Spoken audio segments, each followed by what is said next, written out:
ఆరు గ్యారెంటీల అమలుపై కలెక్టర్లకు సీఎం రేవంత్ రెడ్డి కీలక ఆదేశాలను జారీ చేశారు. ఇక సెక్రటేరియట్లో నిర్వహించిన అధికారుల సమీక్ష సమావేశంలో ఆయన పాల్గొన్నారు.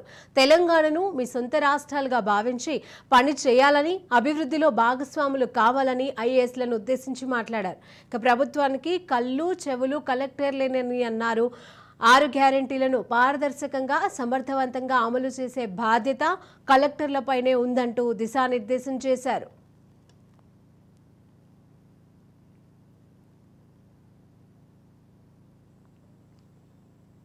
కేవలం ఏసీ గదులకు మాత్రమే పరిమితం కావద్దని, క్షేత్రస్థాయిలో ప్రజా సమస్యలను గుర్తించి పరిష్కరించేందుకు కృషి చేయాలని అన్నారు. ఇక తెలంగాణ పునర్నిర్మాణంలో విద్యా వ్యవస్థ చాలా కీలకమని తెలిపారు. ప్రతి నిరుపేద విద్యార్థిపైన కూడా ప్రభుత్వం నెలకు 85,000 రూపాయలు ఖర్చు చేస్తోందని పేర్కొన్నారు. విద్యా వ్యవస్థ గాడి తప్పకుండా చూడాల్సిన బాధ్యత కలెక్టర్లపైనే ఉందని అన్నారు. ఈ సమావేశంలో డిప్యూటీ సీఎం మల్లుబట్టి విక్రమార్క, మంత్రులు, ప్రభుత్వ సలహాదారులతో పాటుగా సీఎస్, డీజీపీ, ఆయా జిల్లాల కలెక్టర్లు, పోలీస్ కమిషనర్లు, ఎస్పీలు పాల్గొన్నారు.